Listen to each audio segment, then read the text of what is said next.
Hi friends, Tirupati திருமலையில் காசி விஸ்வநாதர் ஆலயம் இருக்குன்னு எத்தனை பேருக்கு தெரியும்? எனக்கே இப்போ தாங்க தெரிஞ்சுது. அதான் இந்த வீடியோவில் நம்ம பார்க்க போகிறோம். திருப்பதி திருமலை கோயிலோட வலது பக்கம் இருக்கக்கூடிய புஷ்கரின்னு சொல்லக்கூடிய தெப்பக்குளத்துக்கு பக்கத்தில் தான் காசி விஸ்வநாதர் ஆலயம் ஒன்று இருக்குங்க. ஆலமரத்துக்கு அடியில் சூப்பராக இருக்குது பார்க்குறதுக்கு. இப்போ தான் நம்ம ஃபஸ்ட் டைம் பார்த்தோம். இங்கேருந்து பார்த்தீங்கன்னா இந்த கோயிலில் நாம் காசி விஸ்வநாதருக்கு நம்ம கையாலேயே அபிஷேகம் பண்ணலாங்க. இங்கே ஜலாபிஷேகம் பண்ணலாம்.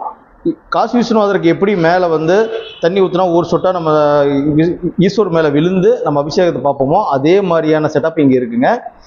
ஒரு பெருமாள் கோயிலை பார்த்தீங்கன்னா ஈஸ்வர் கோயில், அதுவும் கோயிலுக்கு பக்கத்துலேயே தெப்பக்குளம் புஷ்கரணி கோயில், அதை தான் நீங்கள் பார்த்துட்ருக்கீங்க. சூப்பராக இருந்துச்சிங்க. நம்ம முதல் தடவை வந்து விசிட் பண்ணியிருந்தோம். இந்த வாராகி அம்மன் கோயில் இதெல்லாம் வந்து நீங்கள் பார்த்துருப்பீங்க.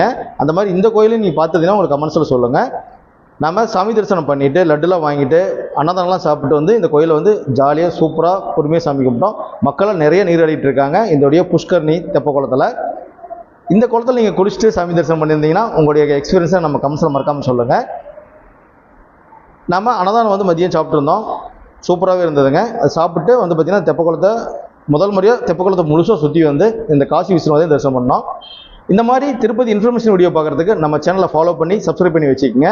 அடுத்து ஒரு சூப்பரான விளாக்ல உங்களை மீட் பண்ணுறோம். தேங்க்ஸ் ஃபார் வாட்சிங். Super travel vlog. ஏடுகுண்டடவாடா வெங்கட்ரமணா கோவிந்தா கோ.